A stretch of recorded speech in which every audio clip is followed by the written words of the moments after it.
Hello, everyone. It's Phil Jones from Sound United. It's funny, I was waiting for Frederick to do the introduction, but but I guess it's the three of us today and all of you out there. So today we are going to be talking about Audyssey's new software package, MultEQ X. And joining me is my man Jeff Clark from Audyssey. So Jeff, how are you? I'm great. I'm super excited to be here and super thankful to be launching this product. And Jeff and I have done several different webinars along the way when talking about Audyssey. In fact, one of the very first ones we did when we started our Sound United YouTube channel was on how to optimize your room utilizing Audyssey, and it was two parts. One was utilizing basically how does the system work, and the second one was utilizing a cool app that's available for a mobile device, an iOS or an Android mobile device, to better fine tune the quality of the sound in your room. And that happens to be one of our most popular YouTube sessions. So we may not be able to cover everything about all of the different minor details about how the system works, because we're going to be spending a lot of time on the app. But if you really want to dive into Audyssey, between this session and the other two sessions that are on our YouTube site, we're talking 3.5 hours of detailed information about Audyssey and how to get the most out of it. So Jeff is one of my favorite guys who's always here. So Jeff is the director of software engineering for Audyssey, actually probably higher than that now. And he's been working on this project for a couple of years, right? So Yeah, why did you start working on this new project, by the way? it's all about giving consumers what they've asked for. So we had a product that preceded this and went away 5 years ago called MultEQ Pro. Mhm. There was a lot of feedback that people didn't want that to go away, and there was a lot of feedback that people wanted even more features. Mhm. So we decided to bring this to market so that we could address those desires for a greater control over the calibration. Exactly. So we're going to be talking about this new software package and how to optimize it. I actually have it on my laptop, so we'll walk you through all of the great features and you'll see how cool it actually is. Now, before we get started, we do want to talk a little bit about Audyssey. So can you talk a little bit about who Audyssey is? Yeah, so Odyssey started about 20 years ago almost, out of research that was done as a part of a PhD thesis at USC. And that was a collaboration between Tom Holman, Chris Kyriakakis, and a few of their students. And they produced a multi-position room equalization system that eventually got commercialized as MultEQ. Mhm. From there, we kind of went out into more theater supporting, home theater supporting technologies, commercial theater supporting technologies, to always bring sort of a more reference experience and a better experience to the home enthusiast, home audio. Exactly. Now, Odyssey and Denon and Marantz have had a very long relationship. Like I said, we've been their room compensation programming and software has been in our Denon and Marantz AVRs since for the last over 15 years. Yeah. Now, we do want to stress, Odyssey is not part of Sound United. Odyssey works with a lot of major manufacturers, including Sound United, the makers of Denon and Marantz, along with professional companies to provide room optimization. Because you can even find Odyssey in some of the biggest theaters in the world, right? IMAX Yeah. theaters use Odyssey to tune and correct their theaters around the world. Exactly. So if you want to know how good this isn't just a consumer thing. This is utilized in an IMAX theater. So that tells you that this is the real deal. So Yep. I want to let everybody know that. So we just have a very good relationship with them. Now, all of our Denon and Marantz AVRs have Odyssey built into them for the room compensation, for you to go in and set up your AVR, because you can have the best speakers, you can have the best AVR, you can have the best source, but where you place that in your room has a big impact on the overall performance.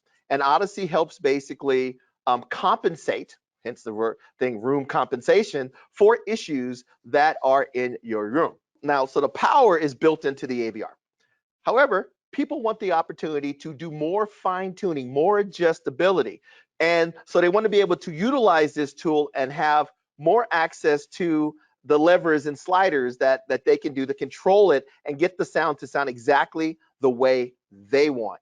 And that is where this MultEQ X app comes in. I do want to mention there's 3 types of Audyssey that are built into our receivers, and the mobile app as well as this new software program is compatible with all of these, right? Now, Jeff, why are there 3 different levels, and what do I get as I move up? Sure. The 3 different levels correspond to the amount of processing power that is dedicated to the MultEQ room equalization. So on the bronze level, you have MultEQ, and then that goes through the silver and platinum, MultEQ XT, MultEQ XT32. Each of those has successively more correcting power. There's some important notes. The subwoofers have great correcting power on MultEQ and MultEQ XT for the low frequencies. They have high resolution filters for the low frequencies. So in those systems, it's advisable to do a little more bias towards bass management. You get a little more control. On XT32, you have the most correcting power on all channels. So we have what we call something like 1 note accuracy. So that's a 1/12 of an octave from about 30 hertz on up. So that means even below 30 hertz, we're still nearly a note. So that means note by note, every note on the keyboard, we can EQ it. Now, one thing we're going to talk about here is you're going to hear Jeff use the term filters a lot. Now, Yes. a lot of times when we talk about equalization, people think about parametrics, they think about bands. This is different than that. Very And different. we want to, and so you'll hear the term filter along the way, and hopefully by the end of this section you'll understand what he means by filters. But just know he said note by note, so there is more than enough power to equalize for equalization applications. Now you cannot equalize your way out of a badly placed room. So if you put the speakers in the wrong position, you can only boost and cut frequencies so much and change time delay so much until you cannot overcome the challenges in the room. So that's why we always say first, proper speaker placement, put the speakers in the best position possible. The next thing is room treatments, like the ones that are behind Jeff, to make sure that to help tame the room, and then you apply room compensation. It's 3 things to make it actually work. Is that correct, Jeff? That's what I say the same thing. Start with the best placement, add room treatments where there are problems, and then EQ has the best setup for success. Exactly. It has to do less work. Yes. Okay. So now we talked about the fact that the receivers have all of this processing and all of this capability. But people want to be going out and maybe do, maybe you want a little bit more processing power, or you want to go in and make a little bit more adjustments. So that is where a few years ago you introduced the Audyssey app, and that is available for on iOS and Android, right? Now, in fairness, you introduced the app. Yes, I was going to ask you, how did that come about? That is a partnership. So that we worked on, where the development of the system was collaborative. We supplied the technology, the Sound United team supplied the interface. So the app is actually finally published by Sound United, and the interface to the AVRs was designed by Sound United. So a lot of the development was collaborative. The difference with MultEQ X is that we at Audyssey saw the opportunity to go even further and do something bolder, bigger, and we leveraged the existing interface to the AVR that Sound United had designed, but we talked to it ourselves. We designed the app from ourselves. We built it ourselves to work with those AVRs with the support of Sound United, of course, to allow us to deliver technology directly to consumers. So this is an Audyssey Laboratories app. The purchase is made from Audyssey Laboratories. Okay, and just like you guys used to have a pro kit back in the days, because this is your first software program. It's not our first software program. So we had a pro software system, and that pro software system used a pro mic kit, which was very expensive. I think $700 to buy into this calibrated mic kit.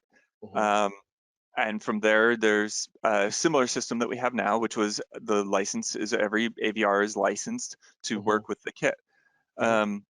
the new app we'll get into this in more detail later, but the new app has a lot of the similar features and some new ones, some great new features. Exactly. So the first thing, Audyssey built into every Denon and Marantz AVR.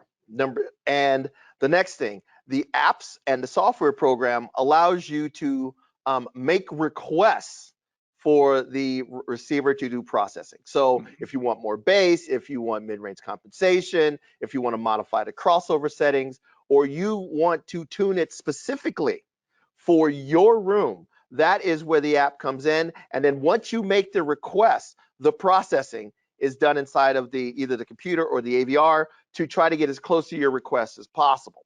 So that's really important. This is more of a tuning, more of an adjustment tool than a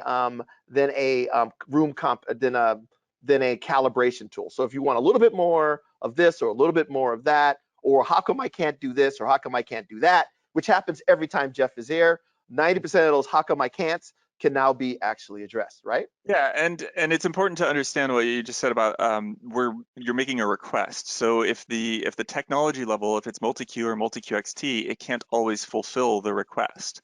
It doesn't necessarily have the processing power, and that's modeled and shown in the application. The filters are computed by the application. So what you see and what we'll show you is the actual results.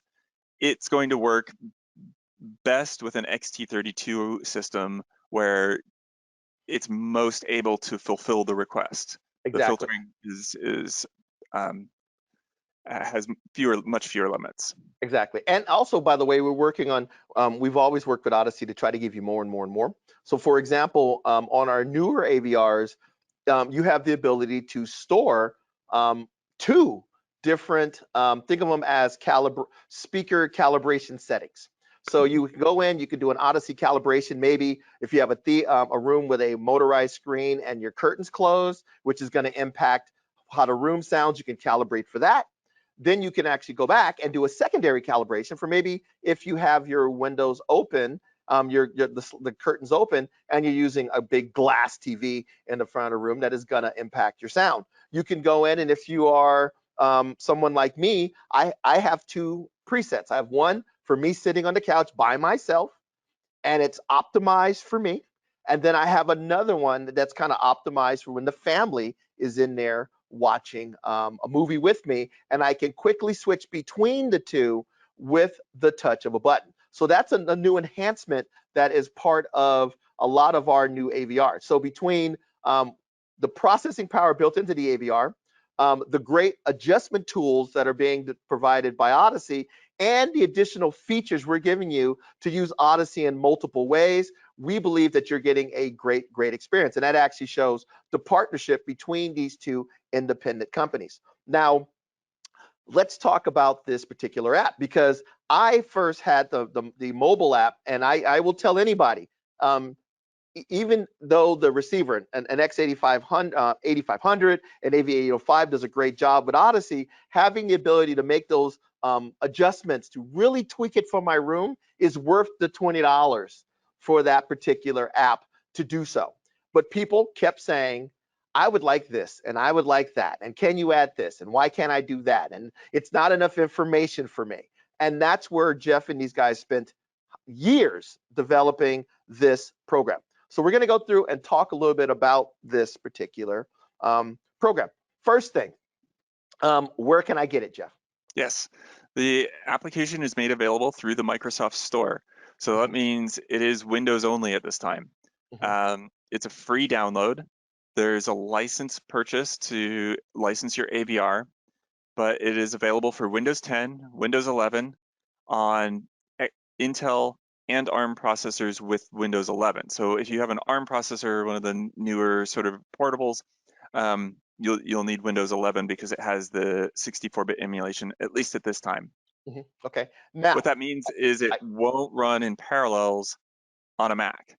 So it won't run in parallels. It won't run in Boot Camp on a Mac M1. If you have an Intel Mac, older Mac, then you can run it in Windows 10 or 11 on Boot Camp or Parallels or other virtualization.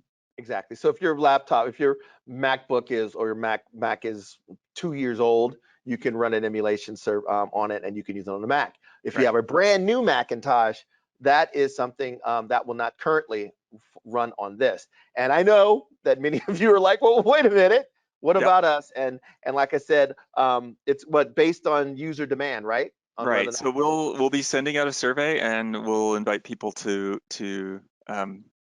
give their insight into that. Okay. So, um, Okay. I mean, for one reference, you can pick up a $250 ARM Windows laptop, which I did for testing purposes, and it runs just fine.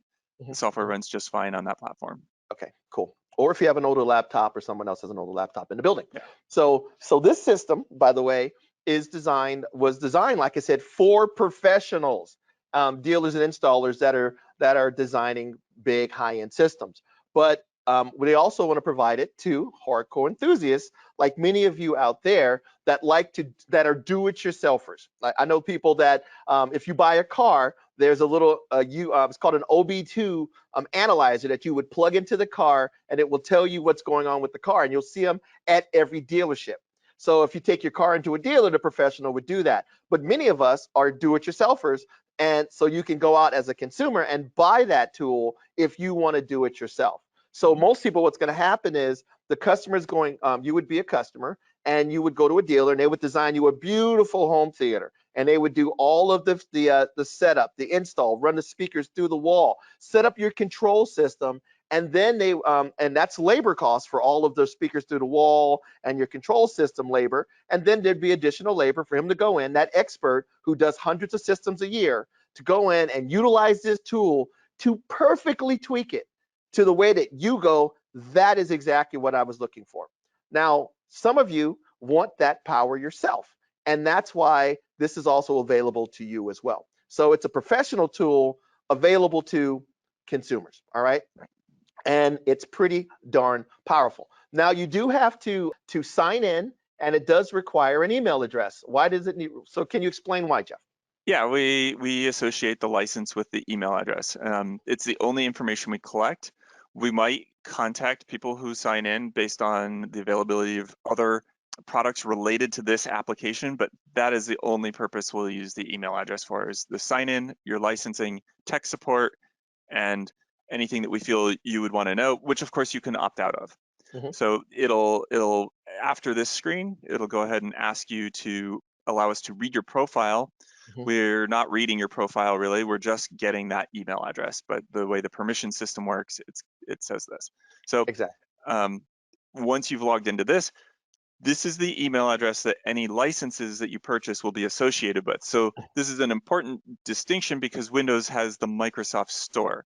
Mhm. The Microsoft Store also has a login, and those Mhm. can be two different logins. Most people are going to have the same login for both. It makes it very simple. But if they are different logins, it's important to understand that even though you buy it with your Microsoft Store login, it's redeemed to your Microsoft account that you log into in MultEQ X. Mhm. Mhm. Mhm. So, And like I said, and then the license, okay, the software is free. So right now, all of you could run out right now and go to the store, the Microsoft Store, and download this software for free. free to There's download. even a sample AVR emulator inside of it, so you can go through and you can play with all of the features, make and see all the different adjustments, and play with the tool. Then once you decide you want to utilize this tool with your receiver is when you have to get a license, all right? And that license is attached to the receiver and your Microsoft account, correct? Right, Okay. that's right. So if you look here, you'll see that right now, you'll see this is like one of the main pages. It'll say sample AVR. So there you can see this, you can click on connect and you can go in and you can play with it. If you hit the refresh button, the software will look for every compatible Denon and Marantz AVR on your network that is compatible with this software, and it will appear. So people go, will it work with my receiver? If you download it for free and you hit refresh and your receiver pops up, what does that tell you, Jeff? Yeah, that'll work.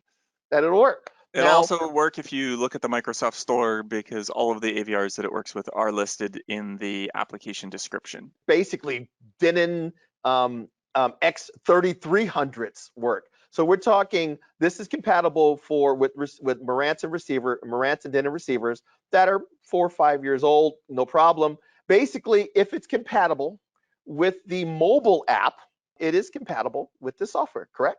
Right. Okay, Sorry. so now you'll look down there, you'll see that it says sign in, and you'll see right now it says license is false. I love computer code, Jeff.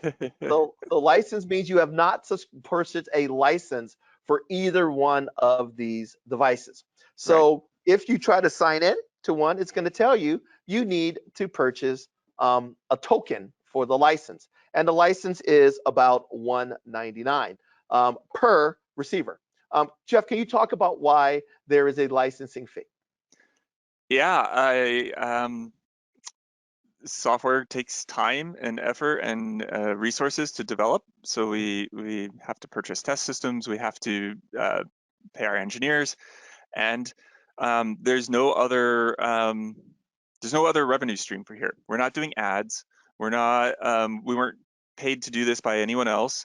Mhm. So we're asking our enthusiasts and pro installers to buy the software for a license for the AVR. Exactly. One of the things about this is we're not intending to have any sort of upgrade.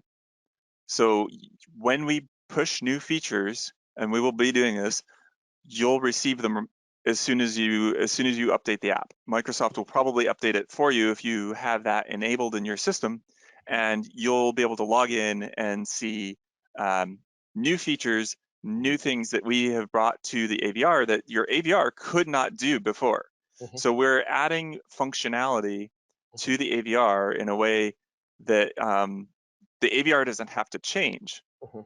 but it allows you to do new things that you could not do with it before. So that's Yeah, why we see people it are as asking about, customized curves from speaker manufacturers and additional microphone options and all of that stuff. If as that's being added to the software, once you yes, buy the software, you're just going to get those particular features. So, right, so that's kind of a big thing. And I do want to stress that, remember, Audyssey is its own independent company. They're not part of Sound United. They're not this massive organization. This is a group of passionate engineers that are working hard for room compensation, and we utilize Audyssey in all of our AVRs, but all of these little tuning tools like the apps and the software program were developed by them, and they need to recoup the development costs. And people go, well, why doesn't Sound United just pay for all this development costs? Because this is a very specialized tool for the most passionate users, and because it's not everybody using it, the licensing fee is going to be higher.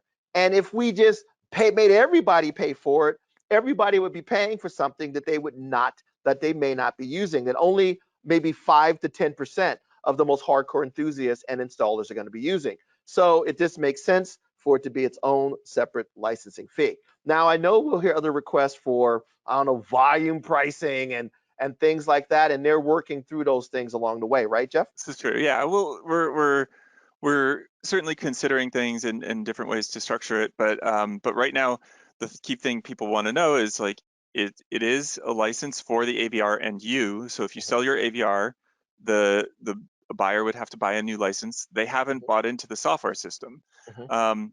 You would understand that there are no upgrade fees. So that when you think about it, if you're upgrading your theater, that's when you would upgrade the software. So that's why we've structured it this way. And it makes it really simple, allows us to keep the cost lower, in fact, because we don't have to manage who's on what version. We don't have to nickel and dime people for new features every month. Something Mhm. comes out, you want it. No, in this way, you just get it. It's just always going to be there. So Exactly. And there's no subscription. We're not, other than how often you feel like upgrading your system. exactly. And a few other things like we talked about. If you say you had like this one here, you had a license for an S750H, and then all of a sudden lightning strikes and your receiver is down. Hmm. Contact Audyssey customer support and let them know that you Yes, got a replacement 750H, and I'm sure they will work on you to transfer that license from your damaged unit to your new unit. It's just right. that if you decide you want to go from an AVR S750X H to an X6700, which is in 4 or 5 years, that is when you would need to purchase a new license. Now Right. I do want to stress this too. By the time you look at a 5.1.4 system for Atmos or DTSX, by the time you buy the speakers, the speakers, the subwoofers, a receiver, 2700, 3700, you're looking at easily well over 5,000 to 6,000 US. It's a pretty big investment, and you're going to be utilizing it all the time. So an additional $200 to make it exactly the way that you want, and tune it exactly for your room, because you have the ability to make those finite adjustments, may be worth it to you. If that's too much firepower for you and you don't think you need that much, that is where the $20 app comes in. Or you may just want to be, you may be just fine with what's built into the AVR. They just gave you 3 different steps based on how demanding you are for the ability to fine tune and make tweaks. That is where this comes in. So if you look here, you'll see that right now it says license is true. And Yep. now you can actually connect to it. I went out and I actually this morning went and did another measurement of my particular room. So let's actually look at the room for the theater. I'm not going to run it live because I don't want the theater on the other side of the room clicking and popping, because someone may be actually watching a movie in it. But we can actually look at the actual program and see what's going on. So this is actually my space right now. And in on the network that on this particular network, there's an AV8805, which is in the theater, and an X8500, which is in this room, which is my classroom, and both of them are 7.1.6 based systems. So this is actually live software, so that way I'm not showing you guys stills as Jeff goes through and tries to explain it. Now, the first thing you would do after you connect it is you would actually run You'll have to show the subwoofer stills levels. on this one unless you want to connect. What this is for you to check your sub levels. This is actually the measurement from the theater. What's going on with the green band there, Jeff? Yeah, the green band is the region you want to level align the subwoofer into. And when you actually run this live, you'll see this bar move slowly across. The lines will move slowly across. And this is like the sound level over time. And you'll see we've got the SPL, which is like a slow time constant SPL measurement. It's not a precise SPL measurement. It's an approximation because of the processing power that's done in real time. And we don't have true SPL hardware. But you'll see the slow version, which is kind of lumpy, and then you get this super slow version, which averages out to a very smooth line, and you can get really precise. There's no need to be that precise. It's just there if you want to play around with it. Okay. But you want to be in that green region so that your trims come out within a reasonable range. Okay, so that was something I wanted to bring up. Because a lot of times when you run it on the receiver won't even move forward until you turn down your subwoofers until it's in this particular band. Remember how I said Jeff's team wanted to give you more control on how you want to do it?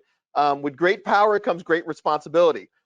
With the app, as well as with this software program, you don't have to obey that rule.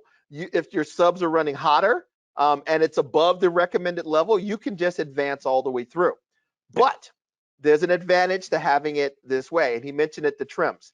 If this line is above, way above the green, what'll happen is when Audyssey does its room compensation, it is going to put negative dB figures in for your subwoofer. It can only go so far negative, but it will put in negatives. Many subwoofers have auto sensing, and if you're feeding it -9 or -8 dB and you're running it at a quieter level in the middle of the in the afternoon, it may not be enough signal to even trigger the subwoofer. By running it this way, now your trims are going to be what, maybe 0 or -1 or maybe +1. That's more likely to trigger your subwoofer. So that's one benefit to this, is the trims aren't as radical, and you're more likely to switch on that auto sensing subwoofer without having to turn the volume up for a second and then turn the volume back down. So that's another benefit of this. So you don't have to follow the trims, but there's some benefits to being within this green line. So moving on from there, now it's time to actually measure. And this is when it gets really, really cool. You get a visual representation of what's going on in your room. So Jeff, what is the aggregate view? So the aggregate view is something we also call a cluster, or some people from the might be familiar with the fuzzy clustering that we've done in various points. So this is the modern aggregate, the combination of all the measurements for the left front channel in the first graph. Second graph is all the measurements for the right front, all combined together and representing the acoustic perception of the room. Exactly. So, and if you can look here, we took a total of, if I go all the way down, 8 measurements or 8 microphone positions. Now, this is something that we always want to talk about in here. Why, even if there's only one listening position, do you want to take 8 measurements? right. 8 measurements allows the system to get a good sampling of the space and understand the acoustic problems of the space while represent them in a way that it can compute a good correction for it. So one of the things you'll see here is that individual spots tend to be a little more jagged. There's a lot more up and downs in the frequency response. And the more measurements you take, it gets a little smoother. It gets a better sense of what's going on. So one of the things you can do here is you can zoom into the individual responses. You can turn off the smoothing, and you can see all the gory details of your room, and this allows you to get to kind of a good comparison. Exactly. So if you look here, people looked at the app and said, man, first they look at they run Audyssey on the receiver and they go, man, I really want to know what it's doing. I really want to know what my room is actually going on. I wish I could see that. Here, ta-da. And at first they would show you just the aggregate. What you would see if you looked at the mobile app is you would just see the aggregate, the little guy, the little aggregate view, right? And it was small, but you really couldn't dive into it and really explore what that is. So now I can actually go in and I can see exactly what's going on at 20 hertz. I can see all of it. I can see it, like you said, the unsmooth with all the gory details, or smoothed out that gives me kind of an understanding of the response that's going on in the room. So I can zoom in into hyper detail. Then I'm saying, okay, I took 8 measurements. I wonder and I can label each one of these measurements. So right now you'll see that it's labeled just 1, 2, 3, 4. I can label 1 couch center, couch left, couch right, ottoman center, front of couch center, front of couch left, front of couch right. So I can see how, and I can actually label these and say, wow, and I'm wondering, okay, if I sit to the left of the main position, how much is this going to be impacted? I can literally see that now. Now, you mentioned even if you have a small sweet spot, you always say you're going to be doing this, right? You're going to be doing this type of thing. Yeah. So you're not going to watch a movie with your head in a vice. So one microphone position is never going to be enough. Right. It's just going to be a little bit tighter where the microphones are going to be, correct? Yeah, I would take them in and around the places where your ears will be. So vary the height a little bit if you sit up or slouch down. Measure back and forward. One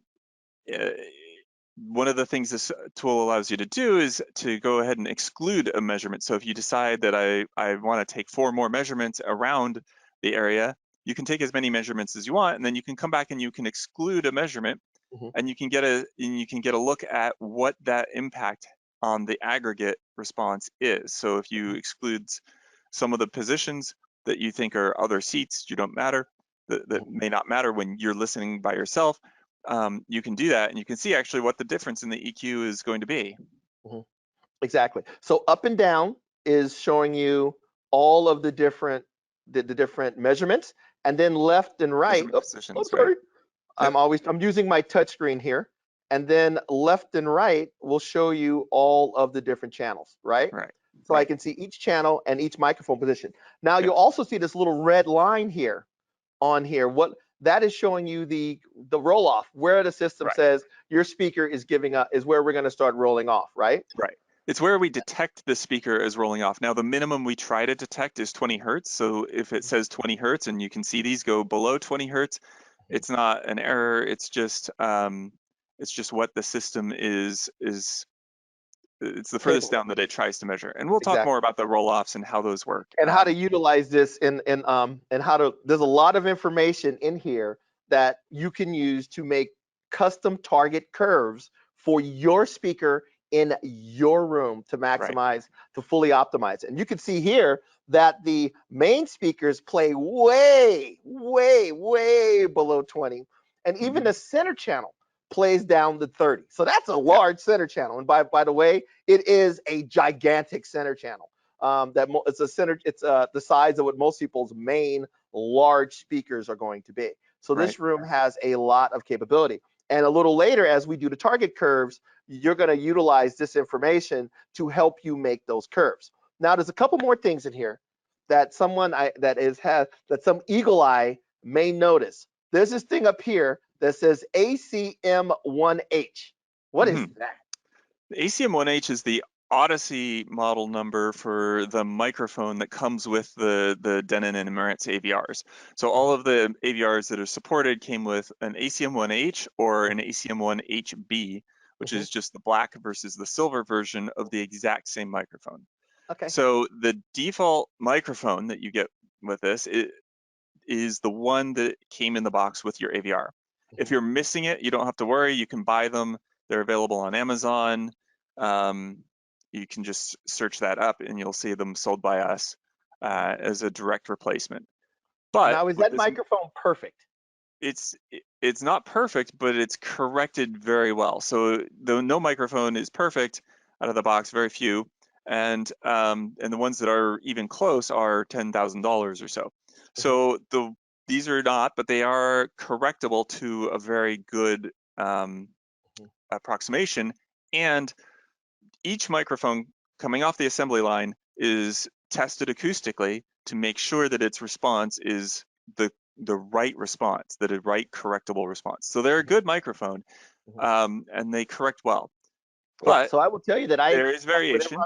yeah, go ahead. I was gonna say I can tell you that whenever I do a calibration, I just grab an Odyssey mic from one of the kits that we have. So we have Any of them, yeah. we have hundreds of receivers here. If I have an Odyssey mic, I know that these Odyssey mics over these receivers, especially if they're only a year, the same Yeah. year, I can just grab any mic and it's gonna work If just you fine. pick up one from back in like '08, if you find one that's like over 12 years old, 11 years old, it could be the wrong microphone. Yeah. So there's a but for any of the modern AVRs, that's fine. Yeah. So why we're providing this as a drop down as something that's configurable is because we are making available a special cable for purchase to adapt the old Pro kits to the front of the AVR so that those Pro kits can be used again with their high precision, individually calibrated microphones. Um, they provide a couple of advantages. One, you get that precision. Two, they allow a long cable up to 1 kilometer of extension cable to be inserted between the preamp and the AVR. So that cable, we don't have pricing, we don't have availability yet, but we're working on getting it made. We've already tested out prototypes. They work wonderfully. We'll announce those as soon as they're available, and likely they'll be available on Amazon. Yeah. So people have asked, yeah, because that was one of the number, like you talk about trying to cover requests. I want to see more detail. I want to Yes. see each microphone measurement. I want to, I want to be able to zoom in, zoom out. I want smoothing. I want no smoothing. I want to be able to utilize the Pro kit that I bought, that a dealer had bought many, many years $700, ago. I believe. Yeah. That's where. I need more length because maybe the receiver is downstairs. Hopefully 1,000 meters is enough wire or length for pretty much if you need a longer than 1,000 meters to get from one room to another in your home, I need to move in with you. Okay. Yeah. A So couple more lots and notes. lots of space. Yeah, a couple more notes about that. The microphone has to plug into the AVR, and it has to be a microphone that we've certified because we're depending on knowing the absolute sensitivity and how it's going to interact with the preamp that's in the AVR. So for that reason, we're not able to support a U mic. Those are a popular measurement microphone. but they plug directly into your PC. So we're not able to use that at this time. What our measurements depend on is this precise timing, and it allows us to cancel out background noise. So we'll let's see. The other key thing here is we're also looking at bringing a more consumer-friendly, calibrated microphone to market that would not be $700. So that's a more accessible, individually calibrated microphone, and we'll announce that timing, pricing, all of that as soon as we know it. Okay. Another thing you brought up last night that's pretty cool is some people go, well, can I extend the length of the microphone that comes in a box? So there are extenders you can use, and Yes. some work better than others. Yes. But you brought up a way that you can actually utilize this to Yeah. make sure that extension is not adding or affecting the measurement. So can you talk about? Remember talking about running it? Yeah, you and then can running it again. if you want to buy an extension. First of all, I would recommend the lower numbered gauge wire, so the The thicker fatter, wire, thicker the cable you can fatter buy. wire. So it's a lower number. So you'll see, a gauge number like 20, 18, 24. So the lower the number, the better the performance we've seen from those cables. Some of them do affect the signal. So most of them are fine if you put just one extension in. So you can extend the cable with one 25-foot, 30-foot extension. So, however, multiple extensions can degrade the signal, especially at the high frequencies. So if you want to make sure, you can measure the system with and without the microphone. So one of the options on this screen that I don't know if it will show disabled. If you right click on the measurements, you can measure any position and channel all by itself on supported AVRs. So some AVRs don't support this feature. You can include and exclude, but that top measure is disabled because we're disconnected from the AVR. But if the AVR were connected, we could just go ahead and measure just the left front speaker. So you can just do a really quick measurement, one measurement, left front, and then you can insert plug in the extension. Don't move anything. Don't move yourself. Don't move the computer. Don't move anything at all. And then measure again. And if you see a difference, especially in the high frequencies, you'll know that extension cable isn't going to work very well. Yeah, so you can check. On the really high quality cables, we've seen up to 3 of them. Unfortunately, we're reluctant to recommend anything because the manufacturing changes, who's selling it, you never know. It's hard to know exactly what you're going to get. Yeah, but all you would do is say you need to use an extension. What you would do is you'd run one channel. Like I would do it before you, like say you were an installer and you were doing it all the time. You don't know what happened to that cable. So when it was all bundled up in your toolbox. So what I would do is I would take a second and I would run front left, like he said, with the microphone in the position, with the microphone plugged directly into the AVR. In a test configuration, yeah. And then I would disconnect the microphone from the AVR, put the cable in between the microphone and the AVR without moving, like you said, the mic or anything else, and I would run it again. And I would say, okay, this cable is still good. And now you have the peace of mind that you can go on and continue to use the cable. So you should always, so that's a quick way that you can actually check that you can do with this tool, which is really cool. The other thing too is the fact that you can just do one channel.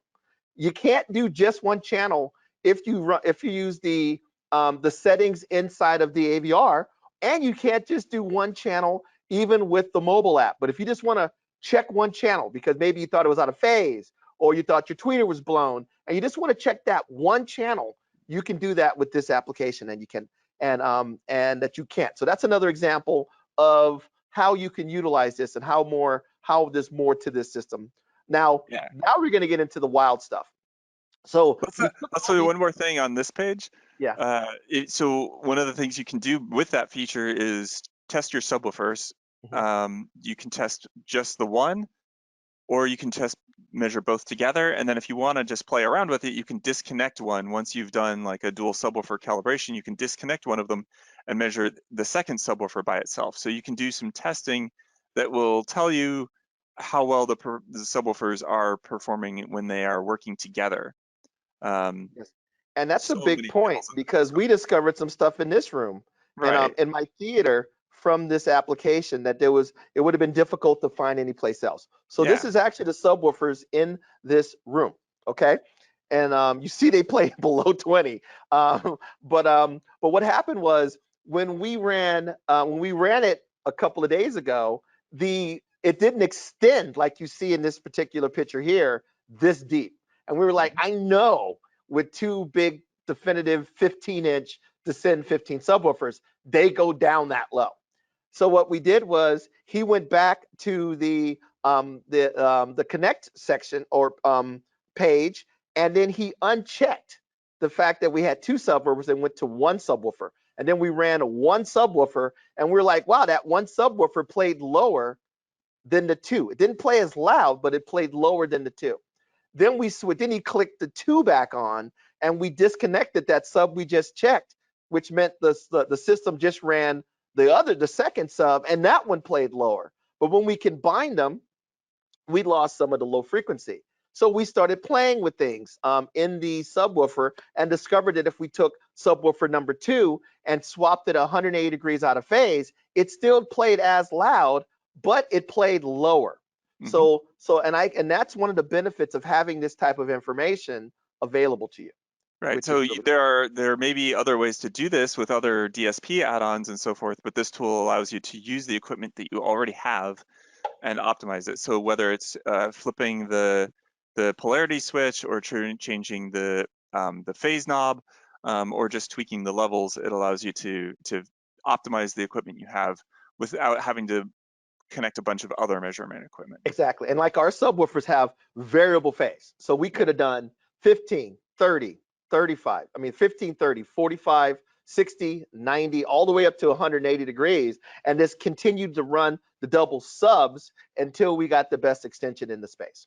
Right. So really cool to be able to do that from this. So now we have all of this extra information here, okay? And but the Audyssey is going to EQ it a certain way. But you may want to go in and make some modifications and tune it. Like, for example, if you look at our front left and our front right speakers, there is a tremendous amount of bass. If I click on here, below 40 hertz. So if I'm looking at this thing, the system actually is 10 dB up at 40 hertz and 10 dB up at 20 hertz. No one is going to go into a room and say, I don't want that extra bass at 30 to 20 to 30 hertz. So when King Kong runs through my room, I want King Kong to run through my room. I paid for 16,000 watts, 12 amplifiers, and 10 15-inch subwoofers because I kind of want bass. So why not take advantage of it? So this system is showing you, the line is going to show you where it was going to. So Audyssey is normally going to try to give you a more flatter, smoother roll off. But you may want a little bit of a ski jump, which is what we wanted. And that's where this design your own target curve comes in. Now, the best way, we were talking about the fact there's a difference between a filter and what most people consider a band of equalization. The system is using a filter that can be adjusted note by note by note. It's kind of hard to translate that into how you think. So what this does is it allows you to make the adjustments using something you're more familiar with, maybe a parametric EQ, and then your requests, which are related as a parametric EQ, is then converted into what a filter to do what you requested. Is that the best way to explain it? Right. The parametric EQ is a feedback filter. It uses an infinite impulse response. So it has the potential to ring and create a response that sort of goes on forever, whereas the FIR is a finite impulse response. So it's a little more controlled. It does not allow the signal to sort of ring out forever. And we have control over how much we allow it to change the sound and the timing of it. So the parametric EQs are good as a way of communicating what you want, but they are converted into an Audyssey MultEQ FIR. So again, this is a case where some of the things you might request might or might not actually happen. We'll see that on the next screen, but depending on the technology level and depending on the headroom. So the headroom of a system is how much boost it can do without overdriving things. Exactly. running into the limits. So Now, how many adjustments can you add? How many parametric, I guess, adjustments, bands, channels can I add to this? yeah, we should go through kind of the screen bit by bit Yeah, I'm first. ready. And so the first thing you can do is you can hit the plus button on those tabs, and you can add as many as you want. So if I And click here, each time you do I that, can add a component, and I can add as many as I want, is what you said, right? right? And there's a handful of different components. There's our high frequency roll-offs, which are 1, 2, and then SMPTE is also a more commercial theater oriented high frequency roll-off. It's a standard. There's biquads and parametrics, Mm-hmm. mid-range compensation, and tilt. Hmm. And so the biquad parametric has multiple types. So we can do a peaking EQ, which is sort of the default standard that most people are familiar with, frequency, Q, and gain. And there's this whole load of other things, most of which no one will ever use, but we put them in there because we could. Um, so some of them do some really cool things, though. The second order shelves with Q allow you to do some interesting sort of bumps at lower high frequencies. Um, you can play with them to your heart's content. Yeah, But and that's what I've been most, doing. Because if you look here, I used a first order low shelf because I Mhm, wanted it to start at about 50 and ramp up about yes, 8 dB to take advantage of the extension that's possible in this particular AVR. So and I played with the parametrics and everything else, and I was like, wow, that's the quickest way to get to where I wanted was this particular one. I said I wanted to start at 50, to start at about 50 and grow, mhm. and you can, and I want this kind of gain and this type of cue, and just by tweaking on it I got what I wanted. Then if you look here, it says flat and reference. What's that for? So flat and reference are the two curves that are always automatically populated, always automatically calculated into the AVR. So they're two different corrections. Reference is oriented towards movie soundtracks that have a theatrical soundtrack that needs a little bit of translation for home use. Hmm. Um, that's comparable to other theater EQ systems or theater EQ compensation that's out there. Hmm. And it doesn't apply as much as it used to Hmm. because a lot of movies are now remixed for home. Hmm. But there are still good cases where I think it's very useful. And in most cases, it still works well. Hmm. Flat is something where you know that the soundtrack already has theater compensation in it, or it's for music that has maybe mixed a certain way. These are just two different presets in the AVR. Hmm. The thing is, they've always had these fixed presets of meaning reference, the reference curve with the high frequency roll off, and flat that doesn't have a high frequency roll off. Now you can do whatever you want with those two things. So you can decide if you want them to both be um, flat or reference. You can decide whether mid-range compensation, which we'll go into a little more, applies to one or the other or both. Not only that, but you can go through here and then you can tweak all of the different channels. So you can Hmm. decide which tweaks apply to which channels. Maybe you only want to apply mid-range compensation to the front center because it especially affects dialogue. Hmm. Maybe for stereo listening, you don't want it. There's lots of options, and we can, um, Yeah. So you can see here, there's 3 steps. So there's the high frequency roll off, which is a one that was already, the system actually put in the high frequency and the mid range compensation during the original. During the original Audyssey adjustments. those are Then I defaults. added that boost. So you can see there's the mid range compensation there, and Mhm. then you saw here that I added a boost. If you look below, you see that there's actually a blue line and a red line. The red line on this one that says front shows you what the flat response is going to be, because you said flat, no high frequency roll off, and the other one shows you the reference. And you can see we selected mid-range compensation on both of them, and you can see that there's a roll off on the reference. You can Mhm. also see that under the channels, I said I want this parametric to only be on the fronts. So if you look at the center channel, you do not see the boost because it cannot support that, because it doesn't play as low as the two mains, which have 1,000-watt 15-inch subwoofers and are biamped. So you can really see what's going on here. Now, before we go more into this cutoff and stuff like that, I want to talk a little bit about this mid-range compensation, because people Mhm. always ask about this. So you see right here, there's this little mid-range compensation, and right now it is set to 2K. Could you change that if you wanted to? You the mid-range compensation is a preset, but you can create your own with the biquad with the parametric. So you Okay. can do whatever you want there. Okay. So people look at that and they The go, reason this exists is because there's a directivity change.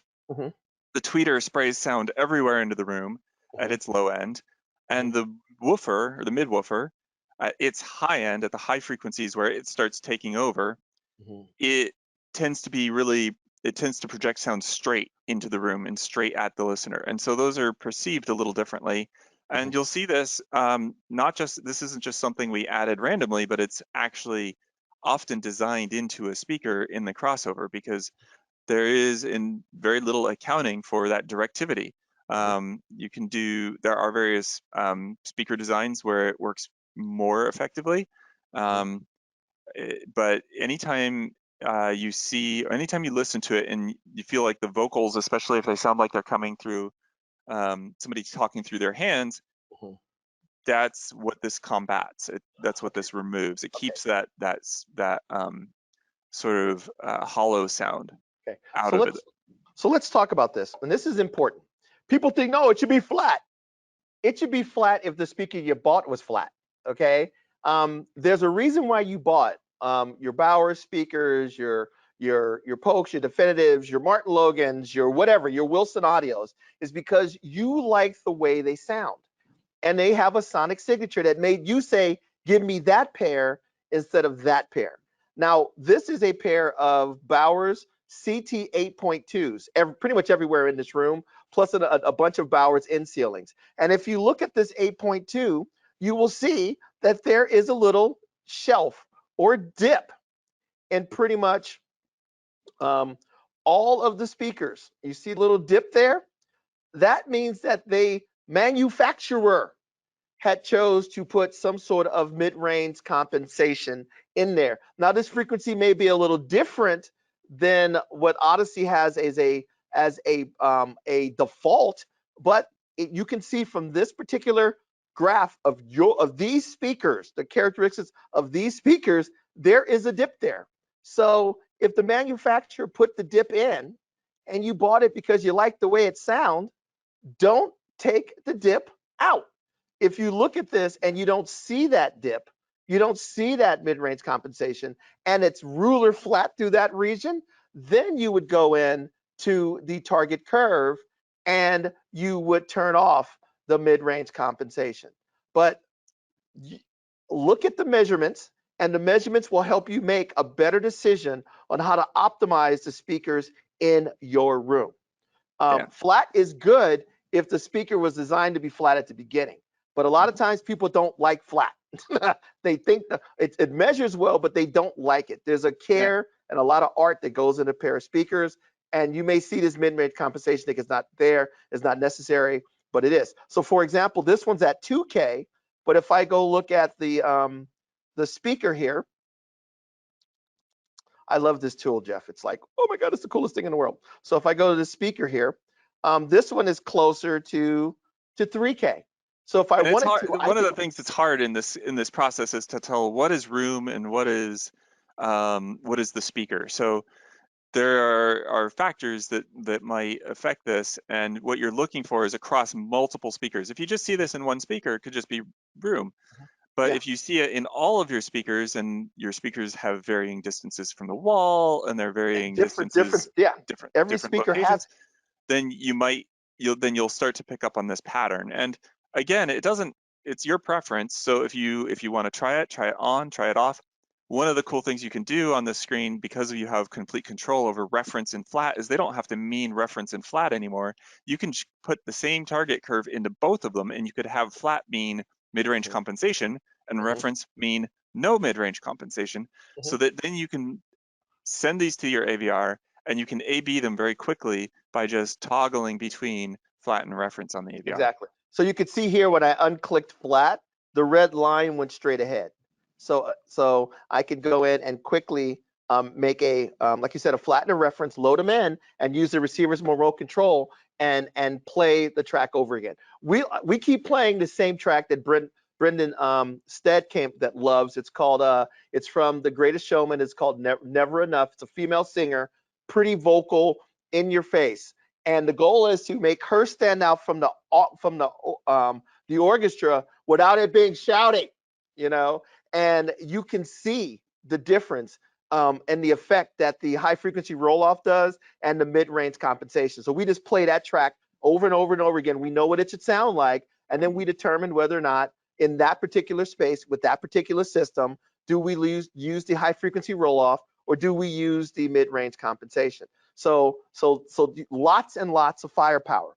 Now, what's going on down here with this thing called cutoff mode? Cutoff You want mode to is talk a little bit great. about that? So in the case of these front speakers, they perform so far down that we don't want to sacrifice anything. So normally Audyssey will, by default, it will match the natural roll off of the speaker in the target curve. So this is the target curve. And this plays together with a few other settings that we'll go into later, but this is the target I response. Now, if we actually let it do this target, those speakers were rolling off and they were down at 10 hertz, and we would be asking for 10 dB of boost at 10 hertz, which would be a very bad situation for everybody involved. The speakers are amazing like and this one right they can here. handle a lot. But so you have total control over it. So what we did is we went ahead and we said we want this boost to continue out. So cutoff mode disabled will just extend the response flat as far down as it'll go. Cutoff mode override allows us to change it. So if we decided we want a bass management, if those speakers, like the center channel, for instance, we decided we wanted to bass manage it at 40 or 50 hertz, I think. So even though it was detected at 30, we want to bass manage it at 40. So we're going to actually apply a second order cutoff so that that's the target response. So regardless of how that speaker's natural roll-off is in the room, it's going to get a second order roll-off, which works well with the bass manager that's built into the AVR. The bass manager is expecting the speaker to have a second order roll-off. And so that's what we've given it. Yeah, and then the surrounds were full because they're 15 biamp with 1,000-watt 15-inch subwoofers, and we have a roll-off, but they don't have the extension, I guess, based on their positioning to based do on it what we like saw in the response. They seemed like they would perform well with that. We didn't want to boost them because they didn't have that same natural boost in the room. It would have been catastrophic to try to ask the speaker to perform 10 dB of boost when it doesn't already have it there. Okay. So right here, what I did, because it's set to auto, it's telling me that I want a mid-range compensation for reference. I want a roll frequency roll-off for reference. I want it to start climbing at 50 hertz, and then when you get to 20, start a second order roll-off is what we're telling it to do. So you can see how much power is here to really go in and tweak. And if you want bands everywhere through here because you want to, there's all these different curves. You go, well, I heard this curve is better than that curve. Well, guess what? Go in here and build that curve and A/B it. And you can go in and load it and try that, whatever the curve is. There's a million different names for them. And you can try it and figure out the one that sounds best. Because the person that determines what curve is the best is you or your client who is paid the money for the theater. So keep that in mind, and that's what's cool about this. You could really go in and tweak this. Now, is there anything else about this one? I think that about covers this page. Okay, so let's go in and talk about the filter settings, because this is when it gets really, really cool when you showed me this. And at first it took me a while to kind of get my head around this particular. We should probably show the screenshot on this one. So this is showing disabled because we're not connected to an AVR right now. Yeah. But you can still kind of see some things on it. I will, and then we'll go back and show the picture. The first thing is there's a green and a purple, and then there is a yellow line, right? And I told this system to start climbing at 50 hertz and then roll off. And if you look at it, you'll see the yellow line still, green is the actual before. That is the response, right? Purple is what the filter is doing to try to flatten it. And yellow is the end result in the room. And if you look, the yellow line never is boosted. So we always say a lot of times the best way to use an equalizer is, or any type of filter or band of EQ, is to cut, not to boost. And even though I'm adding that, you can just look at this yellow line and see nowhere in that low frequency am I boosting it? It's I not am going still above the green attenuating it. line, Yeah, right? I It's am still not going. attenuating it because the yellow is here and there's very few points. Maybe right through We do here. get we do get to boost around 100 hertz, but boosting is okay if you're filling in something that is correctable. Yeah, and lower But you don't want to frequencies boost require at a the lot more lowest power when you frequency. boost, right? Yeah, you're asking for a lot more power, and that's okay over a narrow range, Mhm. but over a broad range, and especially below the natural cutoff of the speaker, you Mhm. can really be asking too much of the speaker. Exactly. So So I can the actually do this too, and you can really see it. So that I totally smoothed it, and you can see that the curve, the yellow curve here, yeah, follows it pretty well all the way through. So right. green is before response, hmm purple is the filter, hmm yellow is what the room is going to interact with, is going Right, to that's what you're going to get, and that's based on science, right? right. Because it's not measured, but it's just science means it's going to do this. Yes, so we know exactly that the room is what we call a linear system, and so that means if we apply 5 dB of boost somewhere, then you get 5 dB of boost in the room. And so the filter plot that we're looking for here is the plot of the filter. So that is not smoothed, and you'll notice it doesn't change when you change the smoothing because the Mhm, filter is what you see, what you get. mhm. The smoothing is applied to the before response such that the after response is the before with the filter applied. So Okay, the so let after me is let me also go over separate. to the I'm going to switch over to the presentation because it's darker, but hmm I just want to show that's my physical room, the physical room that I am actually in. But let's look at another one because this is actually probably easier for the viewers to see. So this drawing you can actually see it's a little bit more it's darker, so it's not overlaid because it was so you can see there's the purple, there's the green, and then the yellow is following through. hmm Now the next thing is you have this thing that says high frequency limit and low frequency limit. One Right. is red and one is purple. So what's that? Right. So there's a transition from EQ to not EQing. And you can see that in the purple line because you can see where the purple line on the low frequency side, it goes to completely flat.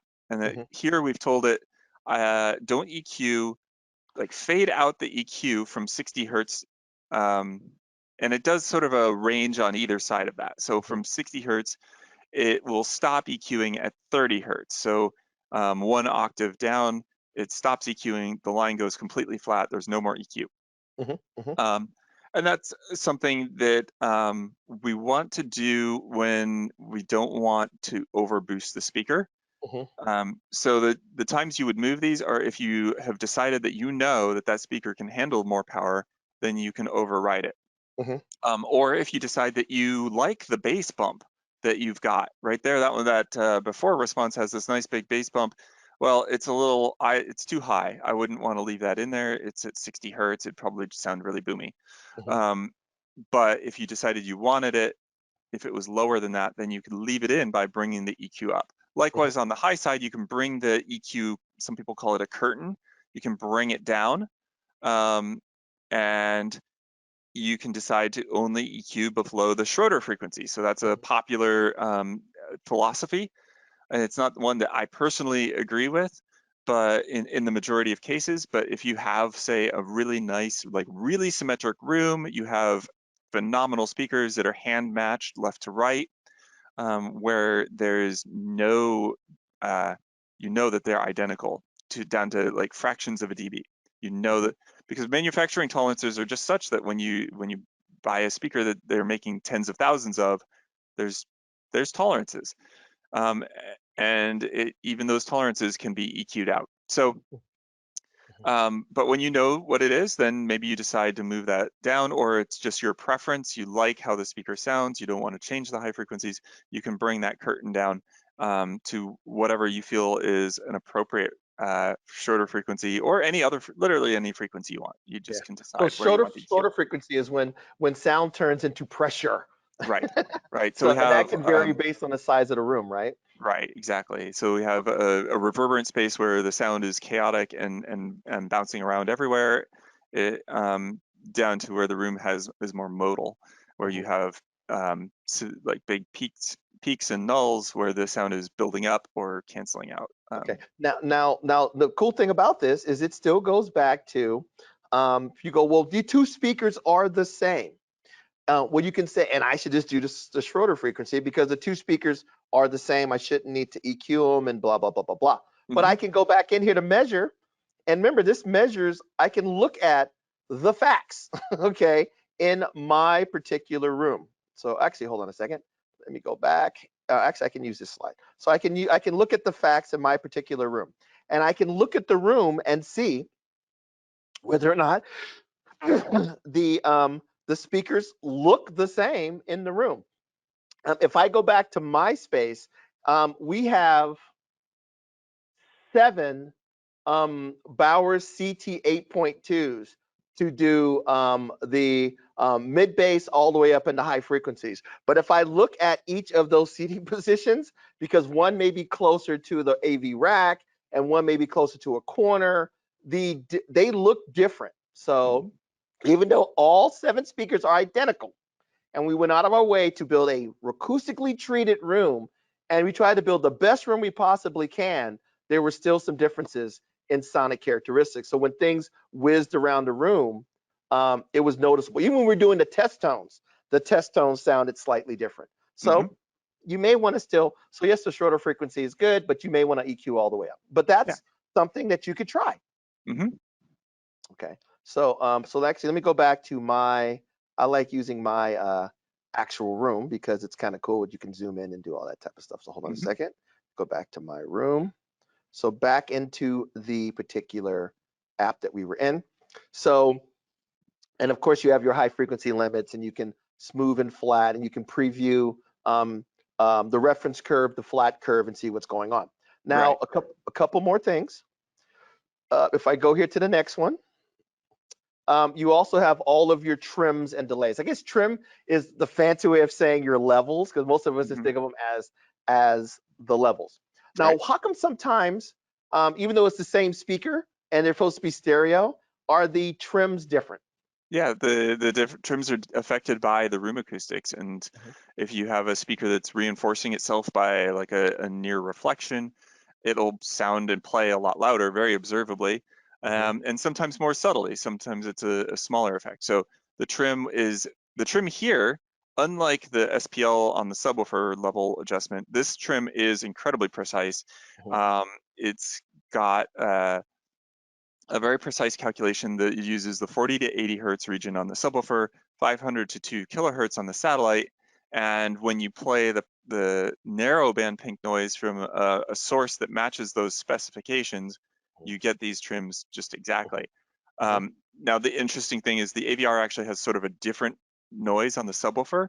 It actually goes lower, so sometimes you won't see the same values with an SPL meter if you're using the built-in pink noise. So that's something we're looking at different ways to show and demonstrate with the application. So if you look here, in my theater, the front, left, and right, and the center, and the surround rears are all about 13 feet. We tried our best. It's hard when you have 2 rows, but where the microphone was actually set, that's pretty equidistant, which is pretty darn good, right? Very close.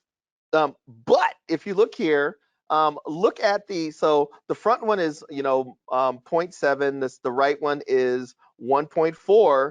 But if I go back to the surround back left, and the surround back right is at 0.7, and the surround back left they had to trim it by 6 dB. And that is because it is right next, it's close, within a foot or so of the AV rack. And you could hear it when it ran its snapping test pattern. When it got to that one, we were like, wow, that's super hot. So same speaker, but its location changes the trim. All right. So it seems crazy that one speaker's at -6. You can hear it, but there's a reason for this. All right. And then you have your distances, which you can change. Now, can you talk a little bit about acoustic distance versus physical distance? Yeah, there's actually the electroacoustic distance. It really is the signal has to pass through various processing, especially with a subwoofer, and the processing introduces a delay. So the distance is usually going to be very accurate, especially for main speakers that are just connected directly to an active or like an analog amplifier. A digital amplifier could have more delay, but if they're connected directly to an amplifier, usually the distance is very accurate. A subwoofer might measure farther, so it might measure 10 feet further, 15 feet further, and that's Well, you can totally see normal. here, it's 10 feet further. Yes.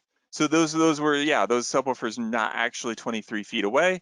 They're actually a really similar distance to the others. They're about maybe 12 or 13 feet. Yeah, right around 13 feet.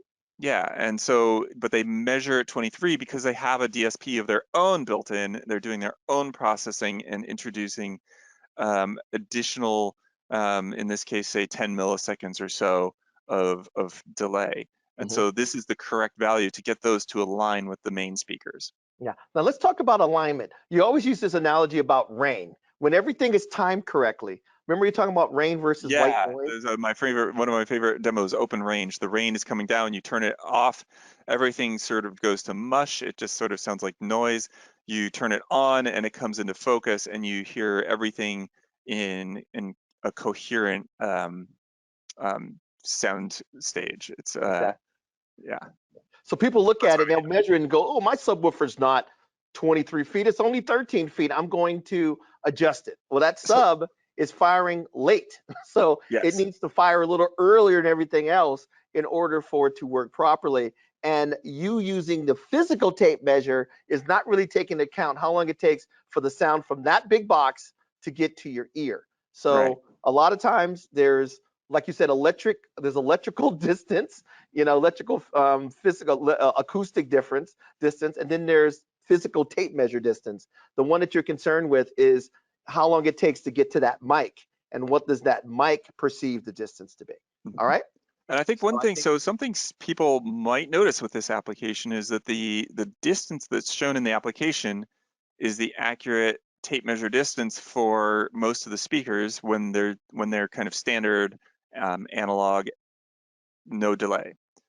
But what they might see is that slightly different distances dialed into the AVR, and that's sort of something where working with the Sound United team, we saw an opportunity to use the AVR to get a more cohesive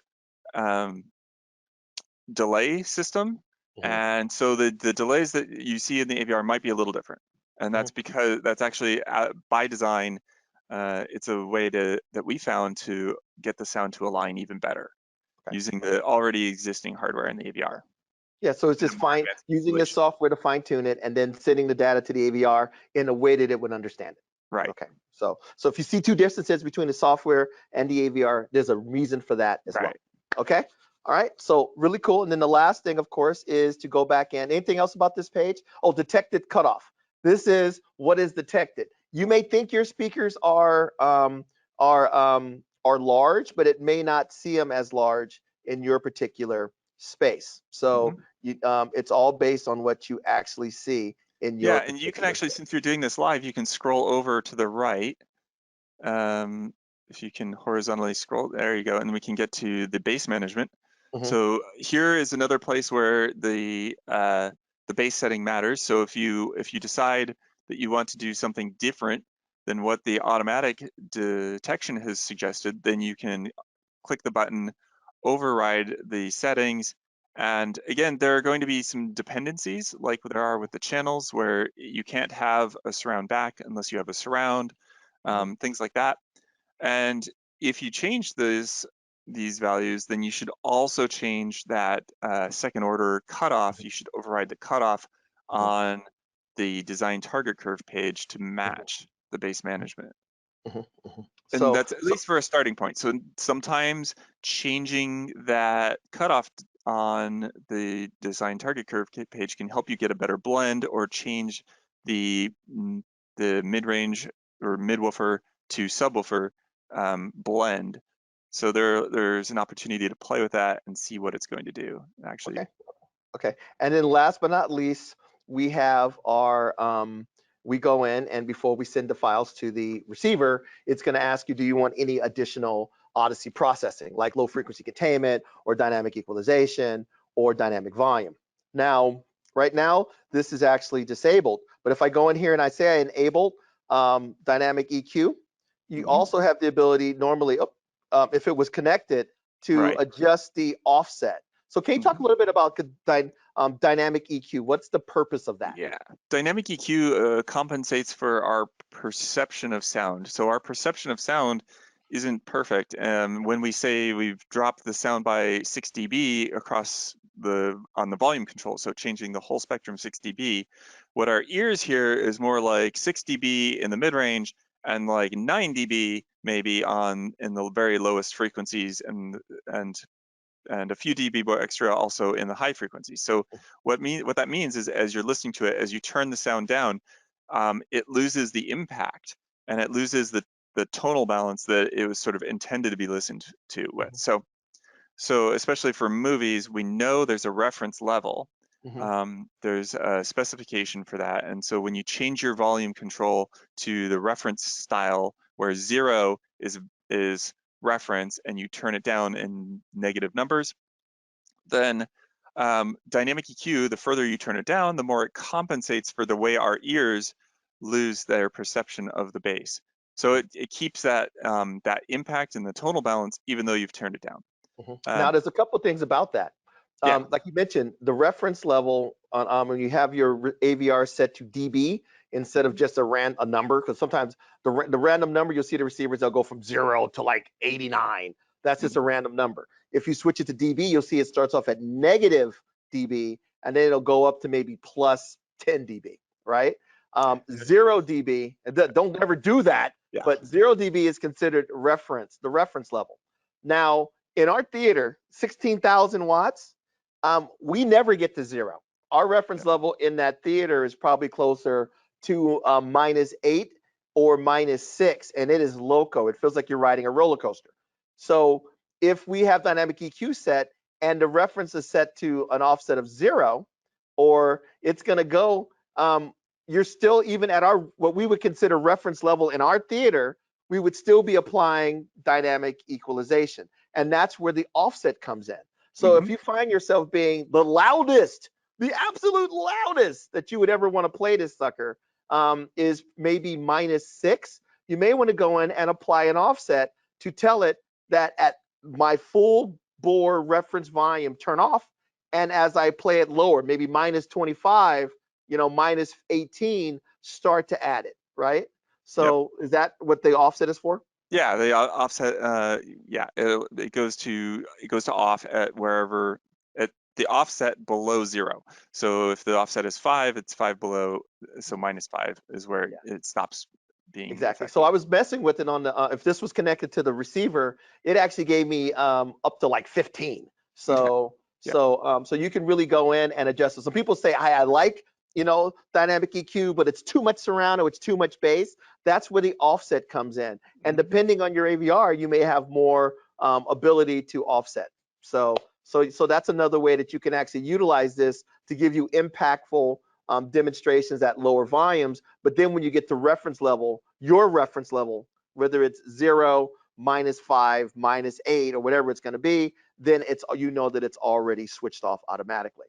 So really, really cool. So then when I'm done, I can actually transfer these files to into the receiver. Now, the other thing too that I like about it is they can be saved. So I like the fact that you can actually save them in case I want to go back, and that's the reason why This saves everything. So this is the save and load for every setting, everything in the whole application gets saved to a file, except for a few things that are sort of like that are just states, like or current measurements, like the sublevels don't get saved. Yeah, the sublevels aren't going to save, but all of the adjustments, like your curves and your target curves and your crossover settings and your parametrics and all of that stuff will save. Right. And if you want to say load your parametrics into a new file, you can just open an existing file, delete out the measurements, and you start from scratch. It'll keep all of your designed target so I can curves. just go in and delete the measurements, but all the design curves and the filter settings and everything all that stays. Okay, so that's another really cool thing that I want to point out. So you can see. Go ahead. Yeah, go ahead. No, it's okay. I was just going to say, as you can see, this is an insanely powerful tool. And we've just scratched the surface of this guy. I I do will have one tell you. more thing. Mhm, One more, and people are already talking about this. So what if you're not into room equalization, automatic room equalization, you want to EQ yourself? mhm, You can do this. You just go into the application. I recommend taking one measurement to mhm, just get those trims and delays into mhm, the system, because those are, I think those are a great starting point. mhm, Once you've done that, you can exclude the first measurement. Now it thinks your system is perfect. It thinks, mhm, oh, the system is flat. We measured it. Everything's perfect. There's nothing to do. Well, what that means then is anything you put into the design target curve, any edits, any parametric EQ, everything you put in there becomes the EQ that you get. mhm, So normally you don't need to do anything here. This is just saying this is what I want the target to be. It'll automatically compute the EQ that it needs to get to the target. So people want to know, if I put mid-range compensation and there's already a dip in the speaker, I'm doubling it up. Well, no, you're not. You're just matching what the speaker already does. So it's going to do no EQ mhm, when the speaker already has that feature in mhm, the response. So if you match the target with what the EQ is, not or what the measurement is, nothing happens in the EQ. But if what you want is to just manually edit and manually put in biquads, you can do that, and you can use whatever measurement method you want. You can just use it as like a sound customization, and it'll convert that to a MultEQ FIR. So it's still an FIR. It's not a parametric that rings forever, and you can transfer those to the AVR. yeah. Transfer whatever you can dream up, and whatever it can possibly convert into that FIR, it will compute and transfer. Yeah, and we've had several calls now, and people are like, "Oh, it'd be great if you would add this, and you could add that." And a lot of times, a lot of those things they're looking at actually doing. But this is Yes, just to show you the starting point of this software, and yes, it's going to continue to get better and better and better and better and better, and more capabilities. We were joking that a manufacturer of a speaker can provide a recommended target curve that they would want it to come, and then that could actually become something that could be added, maybe hmm booted in. So hmm if the manufacturers work, a lot of speaker manufacturers worry that you're going to EQ away the sonic signature. Like, for example, taking out the mid-range compensation that right, they put in. So you could yes, basically maybe go to a manufacturer could probably provide Audyssey with that curve or a file that you can load in, and you know that's exactly what Scott Lyons or Matt Lyons or Scott Orth designed into the speaker, and you're hmm not doing anything to do any harm. yep, So there's lots of capabilities here, and like I said, it's an incredibly powerful tool. If you look down in the description of the upcoming YouTube video, you will see the link to the store if you would like to download it and play with it using even just the sample AVR. So a very incredibly powerful tool that I am totally pumped about. Now we're getting towards the end of the session.